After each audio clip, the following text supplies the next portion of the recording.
Surmontez votre peur de la confrontation. Pour une raison ou une autre, nous sommes nombreux à craindre les confrontations. Nous évitons de nous exprimer, d'avoir des conversations difficiles et de fixer des limites. Parfois, la confrontation est inévitable. Parfois, nous devons avoir ces conversations difficiles. Les fuir n'aidera personne, surtout pas vous. Il est temps de vaincre votre peur de la confrontation grâce à ces conseils.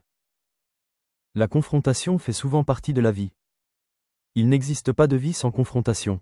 C'est un aspect incontournable de la communication et des relations. Prenez soin de vous. Vous gérez mieux les situations conflictuelles lorsque vous êtes au meilleur de votre forme physique et mentale. Demandez de l'aide. Vous n'irez pas loin dans la vie en laissant les autres mener vos combats.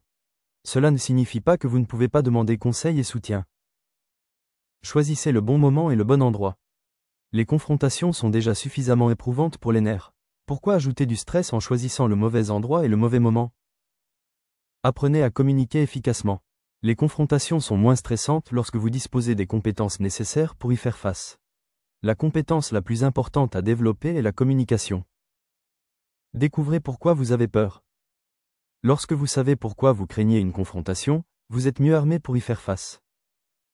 Remettez en question vos hypothèses. Souvent, les craintes reposent sur des hypothèses erronées. Vous imaginez le pire scénario possible alors qu'il n'existe pas. Ne dramatisez pas ce qui pourrait ne jamais vous arriver. Commencez modestement. Renforcez votre confiance en vous pour gérer les confrontations en choisissant un désaccord mineur que vous souhaitez aborder en premier. Savoir ce qu'il faut faire. Avant de vous confronter à quelqu'un, assurez-vous de savoir quel comportement vous souhaitez changer. Mesure numéro 1. Respirez profondément. Lorsque vous vous sentez anxieux ou nerveux à l'idée d'affronter quelqu'un, prenez quelques respirations profondes pour vous calmer. Mesure numéro 2.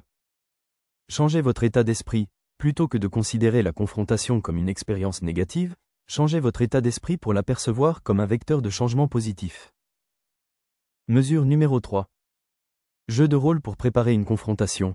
Entraînez-vous avec un ami ou un proche pour vous préparer à une confrontation. Demandez à votre ami de jouer le rôle de l'autre personne, afin que vous puissiez vous entraîner à répondre de manière réfléchie et confiante. Si vous manquez de confiance ou d'estime de vous, vous avez au moins 2 possibilités. 1. Ne rien faire pendant 1 an, 3 ans, 5 ans. Et continuer à espérer un changement. 2. Si vous décidez de changer, un coaching de changement rapide va vous permettre de devenir la meilleure version de vous rapidement. Merci pour votre attention.